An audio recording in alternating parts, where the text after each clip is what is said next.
What's happening? Welcome to Everything Explained. We're talking today about the master bus. And I have one of the masters of the bus here, John Fields. If I'm going to be honest, I kind of stole John's master bus, did my own thing. There's two plugins that we disagree on for our master bus. That's okay. We all have our own taste. We're here to talk about the master bus today, why we use it when we're mixing, and how we change it for when we send our mixes off to a mastering engineer. All right, so I'm going to play you a little mix that I have of a tune of mine called Separato. Give you a few seconds of it.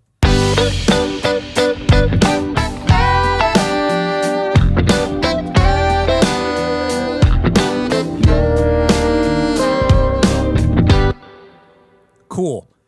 You can see right here, I have got a master bus going. This is a nice collection of plugins. Here's what I'm going to do. I'm going to turn them all off. Here we go. All right.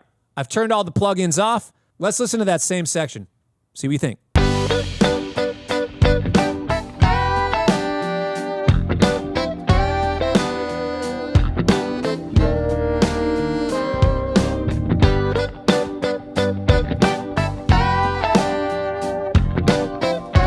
Let's keep going. I'm going to add plugins as we're going. Trim.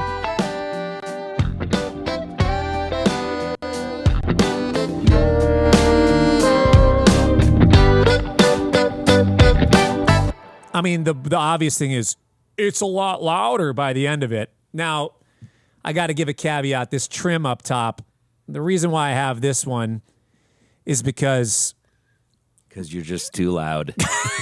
Everything's too loud. Everything's too loud going into the master bus. So rather than turning things down in the actual buses themselves, I just put this trim at the top of my master bus to make sure I'm not hitting everything too hard. John, tell me a little bit about what you like to put on your master bus when you're mixing and why. So I think I generally start with an EQ, and then I would move into what does an EQ do for you in your mix, like on your master bus? And this is all subtle stuff. Yeah. But sometimes it's just a little roll off on the lows. Yeah. And maybe a little smiley, happy. Yep. I mean, that's what I got here. I have this tone control. Yeah, you love that one. I like this one. Yeah. 2 dB. I don't even know why. This actually feels like more than I should, but it adds a couple dB up top. Well, of course, what that can do is make you do less on the individual tracks. So, there we go. Yeah. A lot of people like to do it before. A lot of people like to do it at the end. It's, 601.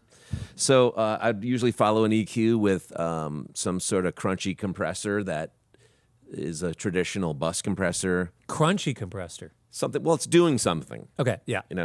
And you're feeling that. Yeah. That in the punch and the power. So that, and I use a lot of different ones, but that's generally what's next. After that might be an alternate second bus compressor. Yeah. So that I can work between those two, both doing subtle stuff, different attacks, different releases, and a blend knob might be able to get a little extra power out of that. So it's maybe two compressors, but sometimes just one. And then after that, it might be some sort of tape emulation. Yep. We got one of those on here. Lately, I'm not into it, but then I might go honestly, back I'm not. I don't know. This is. I just pulled some. It's like this actually sounds kind of dope. Does. I don't know what it's doing, but it kind of sounds dope. So sometimes that would be in there. Yeah. Next, after that, sometimes I'll use a multiband compressor, and which is kind of what that would end up doing is generally like a D-mud thing. Yeah. In the lower mids, make it work a little less hard, I guess. On that, because that's a big problem that I hear with a lot of younger mixing or people learning. Yeah. It's like there's this mud thing, and how do you deal with that? A lot of times you can just jam a multi-band compressor on there and kind of limit the lows, and right there it could solve that. After that, that's pretty much what I would send to a mastering engineer at that point. But after that, you usually will put a limiter on for the client artist to listen to. They don't really know it's there, but The problem is you send off a mix and it's quiet compared to Yeah, the yeah. latest album they're listening to. And they're going to be, why is my song so quiet and all the other ones are so loud Yeah. that I've been A-Bing with? So I almost call it like fake mastering. I'll put something on there that just gets it louder. It's not doing any EQ. I mean, it probably is actually, but Sure. it's just basically bringing it up to, commercial level, if you will. Yeah. But the whole thing is like, if you're going to have someone else master your song, you need to give them the option, and you need to be able to turn that off Yeah. to send it so that they have some headroom to work with themselves. Because the whole point of mastering is you want that engineer to have as much flexibility as possible to solve problems, be creative themselves, and get the level up to, kind of industry standards at the moment. So that's why we turn off that last limiter. And I call that a low lev. Yep. And I always make a mix pack that contains, the ref lim, which is kind of reference limiter, what we've been listening to. What the artist approved Yes. as the final mix. We always throw that in there, and we Yeah. call it ref lim, and then I'll do the exact same mix with that final limiter turned off, calling that a low lev, accompanied by all the other mixes, instrumental, Yeah. a cappella. So that's kind of my philosophy on that. Yeah. And I find that, the main thing for a mastering engineer, what they want is, what did everybody approve? What did everybody like? And then give me something that I can work with. I know what you liked. I'm going to do my version of that thing. And then it really can enhance it in a way that's better or cleaner. A lot of times it's like, wow, I don't know how you got it louder than my Yeah. reference mix. And it still feels more dynamic. Right. There's some stuff that's happening there that mastering engineers, obviously they're experts at their craft, Exactly. are doing. For me, one of the main reasons also why I like to use a lot of a master bus while I'm mixing is, like John said, then I'm not doing all this other stuff to the individual tracks. A lot of times I want my mix to have more punch, and I really don't know what's going on. How come there's not a lot of punch? Maybe I'll add all this stuff to the drums. Maybe I'll add all this stuff to these other instruments. But really, it's just that I need the whole mix to come forward and feel like it's got some power. So honestly, the way that I mix, I turn the master bus on basically immediately. Yeah. If I really need to start solving some problems in tracks, I'll turn the master bus off just to listen for what's really at the core of the captured audio. But if I'm actually in the mixing phase, the master bus is on the whole time. Well, you know it's going to be there. So Yeah, I know it's going to be there in the end. you don't want any anyways. surprises to come in. That's the thing. And if you know your chain and you've been working with your chain for years, Yeah. you kind of know what it's doing. And I can already tell you, like a lot of times I'll get in a drum set and I'm starting to mix and I realize, wow, these overheads are dull on the drums. But if I add a little high end to that, I just know that the minute I turn my master bus on, it's going to do all that. Yeah. So I kind of learn my own curves and what is necessary, but a lot of the times I don't need to add high end to things Yeah. that, maybe most people would add Yeah. high end to. Because for my whole mixing philosophy is kind of like just less harsh, Yeah.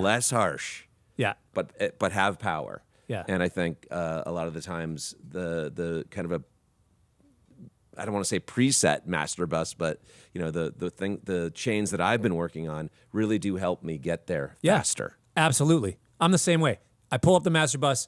I kind of know what I'm listening for. I know how it's going to respond. And actually, I noticed that different people's master buses kind of give their mixes a different character. Now, of course, people are listening for different things, but I've seen Jack Stratton's master bus. It is long and extensive, and it's like weird. There's like it's weird. Yeah. But it's what gives it the character that he has. I've seen Cody Fry's. It's like a de-esser and an OTT. He loves that Gullfoss. Oh, yeah. But there's like certain things that people's mixes just have a certain quality to them because of the way that they do it. And again, it just helps you achieve your thing faster.